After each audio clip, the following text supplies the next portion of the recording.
उस study point में BA second year third semester political science का 6वां यूनिट में 50 क्वेश्चन हमने ये राउंड देख लिया था। ज़्यादा क्वेश्चन था तो मैंने सोचा एक ही वीडियो में बड़ा हो जाएगा, तो बाकी के जो 50 क्वेश्चन बचे हैं राउंड वो हम यहाँ पर सॉल्व करेंगे। ये दीनदयाल उपाध्याय गुरुकुल विश्वविद्यालय और सिद्धार्थ विश्वविद्यालय तथा उससे संबंधित सभी कॉलेजों के लिए उपयोगी है, मतलब उसके सिलेबस के अकॉर्डिंग है। साथ ही ये टीजीटी पीजीटी पॉलिटिकल साइंस की जो तैयारी करते हैं उनका तो समझिए बेस है, बेसिक है, बहुत ज़्यादा इंपॉर्टेंट है उनके लिए। और इसको आप कंप्लीट करिए। तो मैंने कहा था एक पर्टिकुलर बुक से टॉपिक वाइज जो आपका सिलेबस है उसके अकॉर्डिंग जो है क्वेश्चन ले आएंगे, क्योंकि पिछले बार एक बनाया गया था वीडियो तो 100% क्वेश्चन वहाँ से मैच किए थे जो एक पर्टिकुलर बुक से मैंने सिलेबस को फॉलो करके बनाया था। तो बट फिर भी पहले मैंने सिलेबस को इस बुक से फॉलो किया है। फिर एक कॉम्पिटिटिव बुक है जिसमें सभी कॉम्पिटिशन आ जाते हैं, टीजीटी पीजीटी और जो है जीआईसी लेक्चरर और नेट जेआरएफ असिस्टेंट प्रोफेसर। तो वहाँ से आपके टॉपिक के अकॉर्डिंग क्वेश्चन निकाल के बनाऊंगी। यदि आपका रिस्पांस अच्छा रहा तो व्यूज अभी मैं देखती हूँ कोई बहुत आप लोग जो है इतना ज़्यादा इंटरेस्ट नहीं दिखता है, तो व्यूज बढ़ता है तो हमें भी प्रेरणा मिलती है अधिक से अधिक एक्सपेरिमेंट करने की, वीडियोज़ बनाने की। तो आप जो है इस पर अच्छा रिस्पॉन्स दें ताकि मैं और अच्छा करूँ।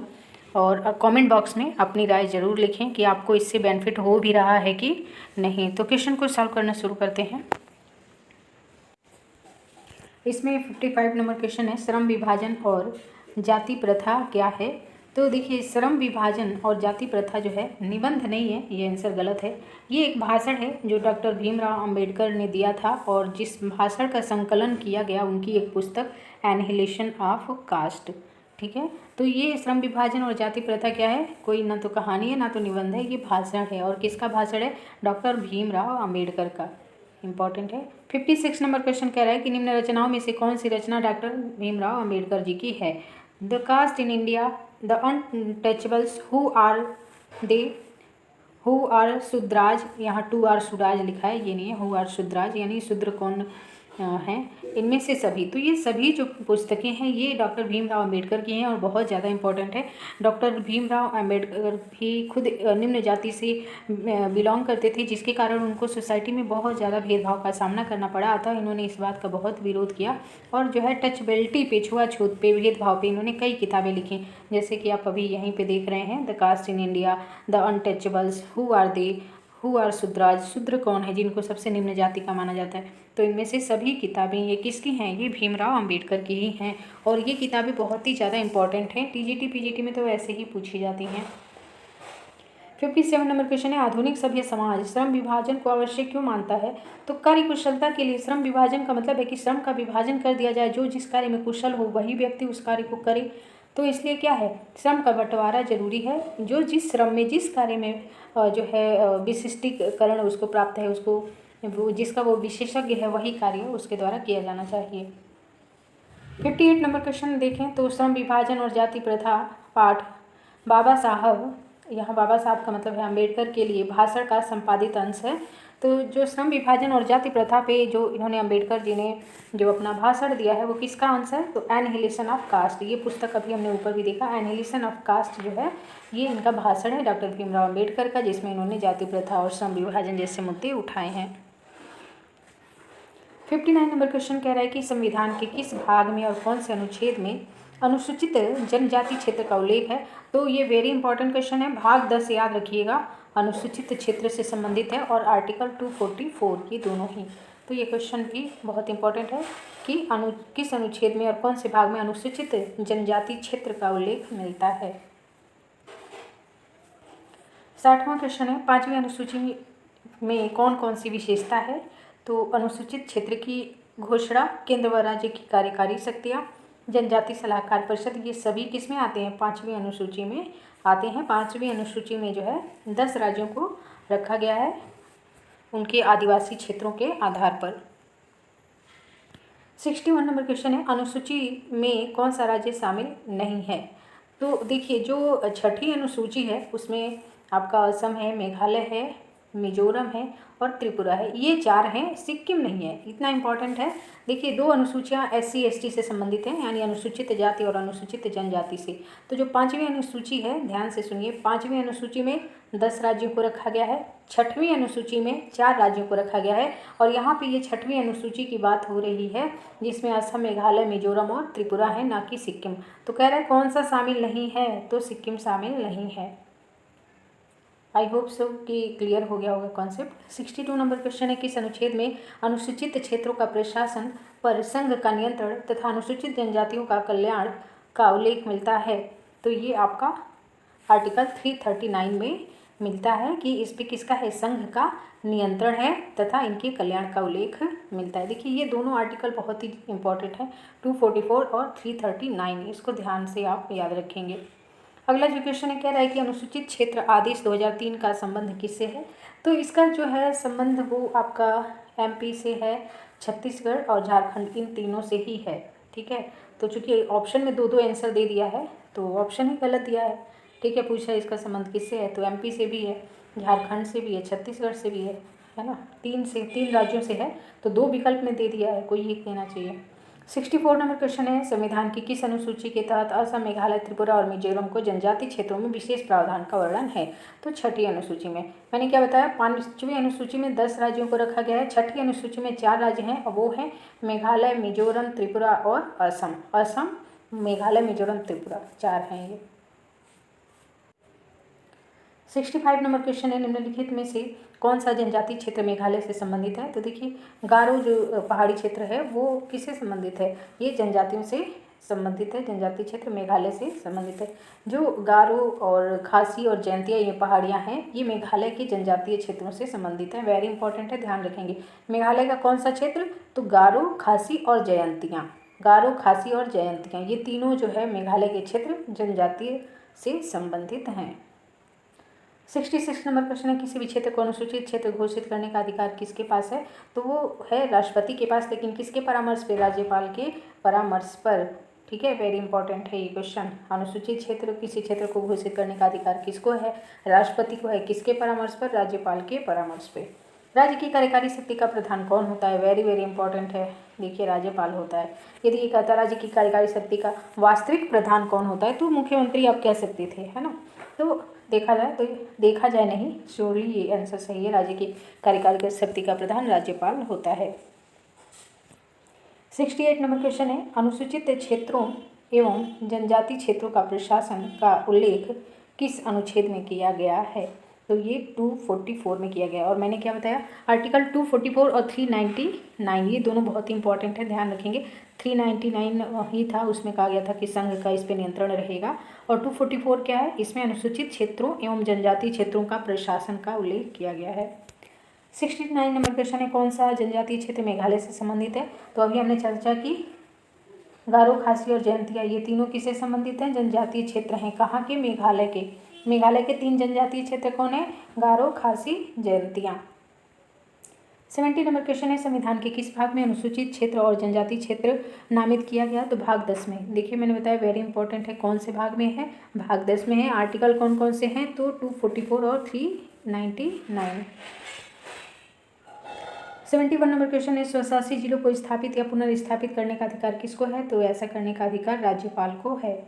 72 नंबर क्वेश्चन है, अनुसूचित क्षेत्रों के प्रबंधन हेतु आयोग गठित कब किया गया?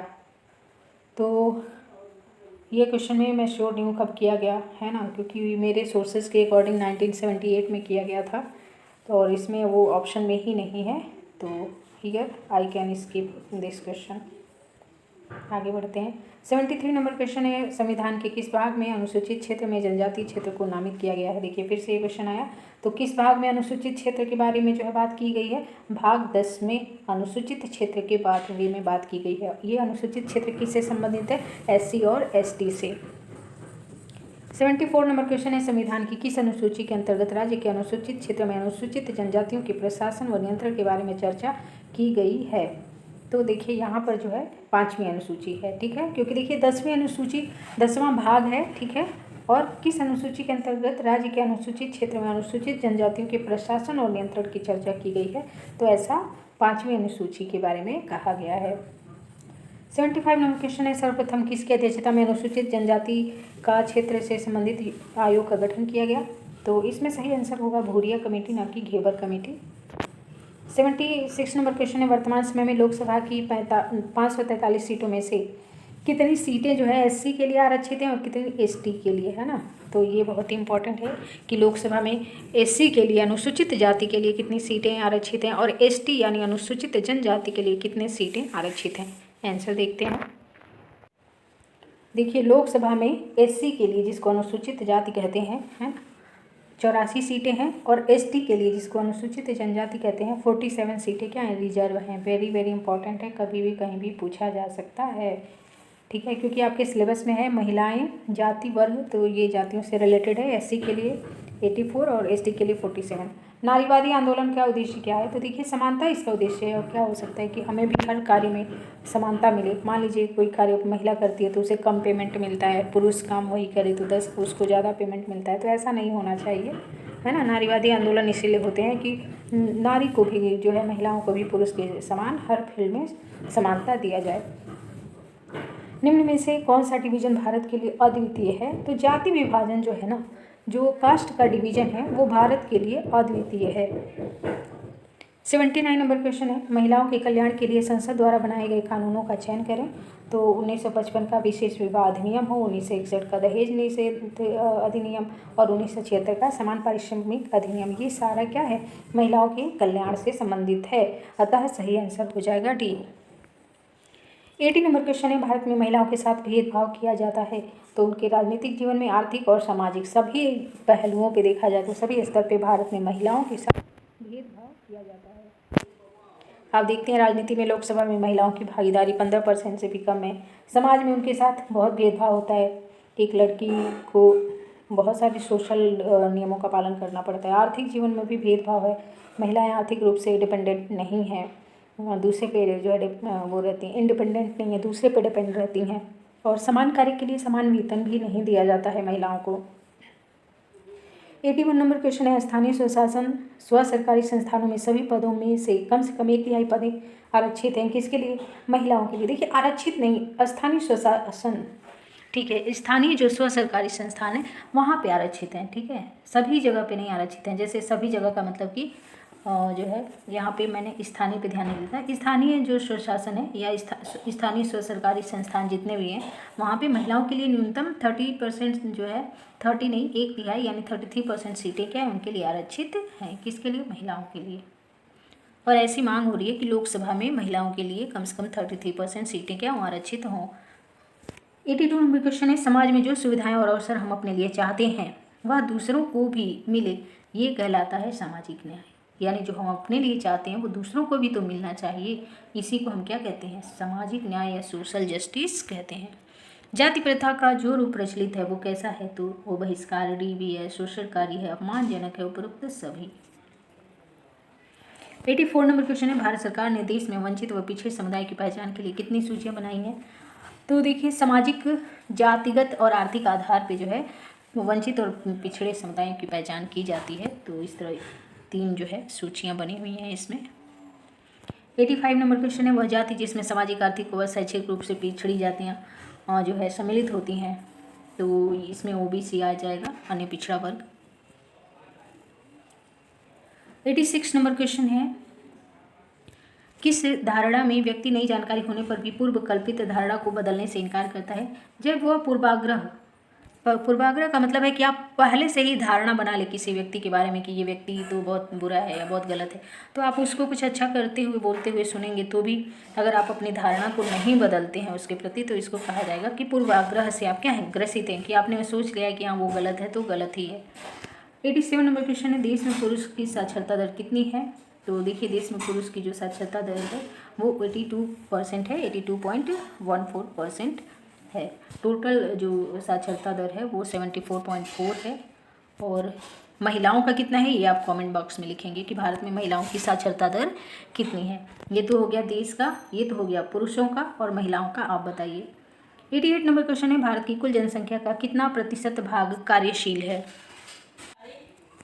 तो देखिए, देश का लगभग 60% भाग जो है वो क्या है, कार्यशील है। राजस्थान के प्रति 1000 पुरुषों की आबादी पर महिलाएं कितनी हैं? तो 930 हैं। तो सबसे करीब का आंसर ये दिख रहा है, 928 थी, जो कि अभी 930 हो गया है।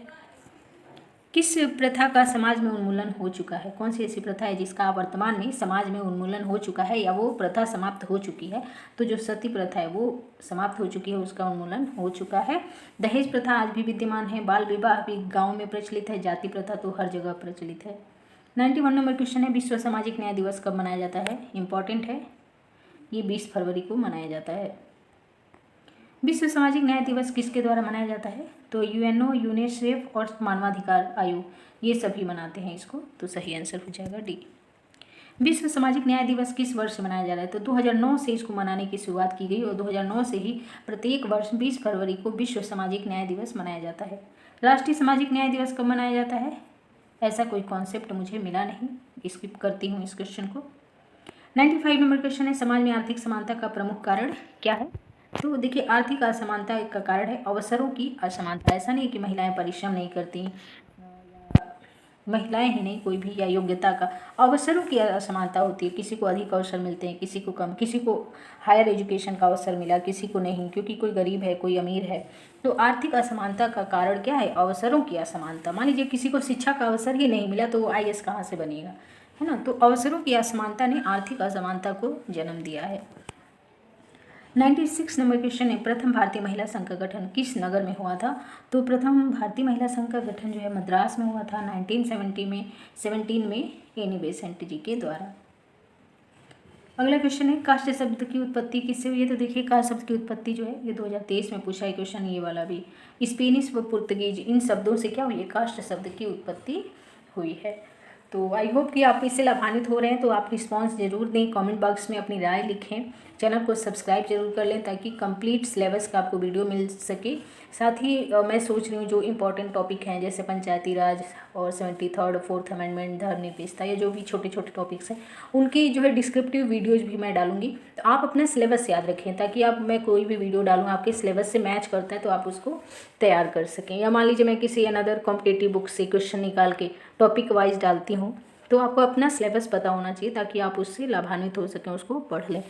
तो चैनल को अच्छा लगता है तो लाइक करें, शेयर करें और सब्सक्राइब जरूर कर लें, और ताकि आप अपना कोर्स जो है टोटली कंप्लीट कर सकें। धन्यवाद।